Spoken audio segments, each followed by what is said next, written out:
Why do you go at the Spot Festival? I think the Spot Festival, I came for the first time in 2009, and I just heard really good things about it. It was like other journalists saying, you have to come to this one. And what I really like about the Spot event is the fact that it's got a bit of everything. You've got some really nice outdoor stages, you've got a lovely big concert venue, and then even, if you want to be brave, you can even go off the site and walk about 5 minutes down the road and go into Vauxhall. It's just some lovely venues. Vauxhall's a lovely venue. I go to Vauxhall. I'd come here and go to Vauxhall anyway, even if there wasn't a festival on. But you just make such good use of the facilities here. I think you've got such a lovely site, and you just book such interesting bands as well. It's just it's just such a good weekend. I thoroughly enjoy it every year. When you go back home and you talk to your colleagues and your friends, which bands would you recommend for them? Which Danish acts?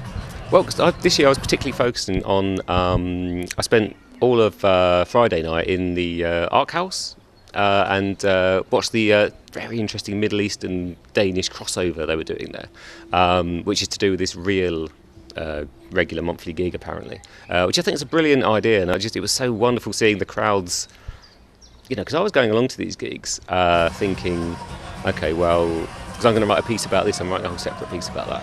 And I was really interested where anyone would turn up. It's a nice idea. Is it going to work?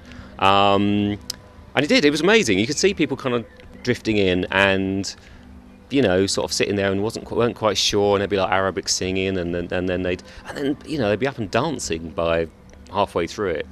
That stage was, it was almost worrying for a second there, So that was great. I mean, Simona Abdallah. The best bit of the whole festival was at the opening ceremony.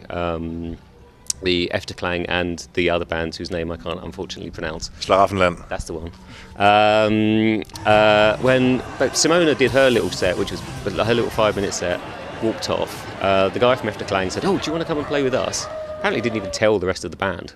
And then she comes on and plays a little bit at the end of the set. That sums it all up for me. I think that's the great idea of having that Middle Eastern stuff here in an indie festival, really. And then actually all just coming together in that weird little moment like that, which just worked brilliantly and got a brilliant response from the crowd. So I think that's the moment I'll remember probably most from this year.